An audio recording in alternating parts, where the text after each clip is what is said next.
Coach, thanks so much for joining us on the call today. If you take a minute to tie up the win against Southern Illinois, please. And we expect to see as you head back to Orlando to face UCF on Saturday. Yeah, as a program, we're extremely excited about where we are. We were able to accomplish our first goal for the season, and that was to go, undefeated in non-conference play.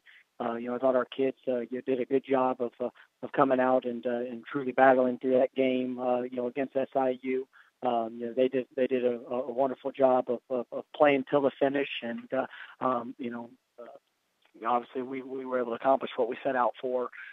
Moving forward here this week, we know that with the end of non-conference play, now all of our focus goes into conference opener, and with the game against Central Florida being, I guess, delayed a few weeks, we've had a week of prep, for them, but to be able to come back and to have another week, and our preparation is going to be key.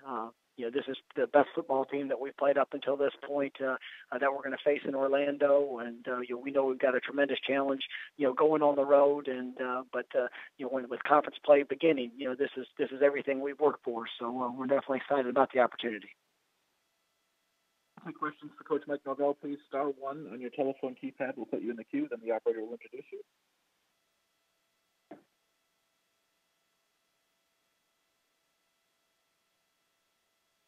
And again, star 1 for questions for Coach Norvell, please. No, they're listening. Makes for a pretty easy teleconference.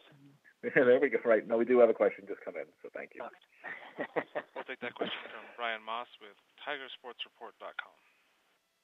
Sorry, I'm late, Coach, but UCF third down percentage, for their opponents, they're third in the nation. When you look at the film, what makes them so good on defense, stopping folks on third down? I think they're extremely multiple in what they do. Everything for them starts with their defensive front. Those guys, they know how to attack. They create pressure, on the offensive line and quarterback. And then you see how they're playing in the secondary. The confidence that they, from game 1 to game 2, just in the overall mentality which those guys, played at. They're executing at a high level.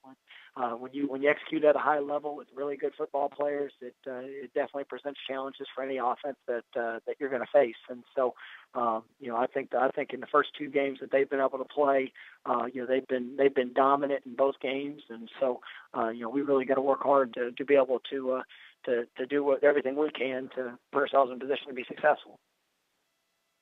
And is there any advantage of playing the game now than when it was previously scheduled? You got a little bit more more game experience underneath your guys' belt. Does that matter at all to you guys, or what's the effect of that? I think both teams have an opportunity to a little bit better sense of who we are. Some things that maybe that we're need to work on, and things that you got to build off of with the success that you've had. I think both teams have got off to a great start in the season, and guys definitely believe in what we're doing. You watch what Central Florida's doing, and you can tell their kids have a tremendous deal of confidence in their coaching staff and the schemes that they're running. And I'd like to think that our guys are much the same. And so. I guess the only thing that you're looking at it that would be a negative from is there's been a couple players that we've had gone down in the last few weeks, and so for us it's making sure that everybody's I think hopefully we'll be able to get a couple of them back here this week, and that we'll be able to put the best quality players out there that we can, and I know that the next man will be ready if they need to be. I appreciate your time. Next, we'll go to Chris Vanini with the All-American. Coach, what have you seen out of Mackenzie Milton, the UCF quarterback, who seems to have really taken a step up this year? No, I mean, you said it exactly right. I mean, he's definitely elevated his game. He went in last year as a true freshman and did a lot of great things. Especially for a first-year starter, and the way that the way that he was kind of placed in there, you saw him grow as the season went. But this going into year two, just his overall command, control of the offense. He's got one of the quickest releases that you'll see as a quarterback. You can see that the confidence in the schemes that Coach Frost is asking him to run, and it's something that's really suited well for his skill set. And he's a guy that can extend plays. You can throw it all over the field, and he's definitely somebody you have to count for every single play in both the run game and the passing game, just for what all he can do. Thank you. And any final questions for Coach Mike Norvell, please? Start one on your telephone keypad if so. All right, relatively easy week for you, Coach. Thanks for joining us. Look forward to hearing from you again next Monday. Thanks so much. If you mind sticking around, Coach, we do have one more that just chimed in, if you would. Okay. All right, thank you. Go to Phil Stuckenborg with the Memphis Media.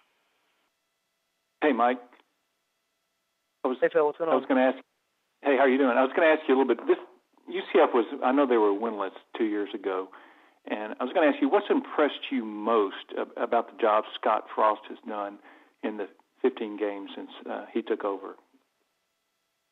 Well, I mean, you see growth in every part of the program. You see, the physical development of the guys that they have. The schemes and concepts that they run are definitely unique and one that is suited for his players and personnel, and you can see that just overall confidence in how they play. And so it's something that I've known Scott for a good while. I've been competing against him, out in the Pac-12 when we were both coordinators there. But that's something that you always saw with his offenses, and now you're seeing it overall with his football team. And so, this program and the team that we're playing against this weekend, they've recruited at a high level. They've got some great players, and then they've got a good coaching staff that understands how to put players in positions to be successful. And so, there was no doubt in my mind that he would have them on the right track, and he's definitely done a wonderful job there. I mean, can people underestimate what that requires to do in such a short period? I think every situation's different, and Scott, he went into a situation where his personality is something that is one that his players there immediately responded to, and that's why you saw the big jump in year one, because he brought a system and a program in place that was one that has had a lot of success, and obviously he's done a great job, and his coaching staff has done a great job there in their first year, and you see that confidence and the progression of what it's doing here in year two. And so that's something that we all hope to do as coaches, and they've done a nice job of it. Right. Thanks, Mike. All right, thanks so much.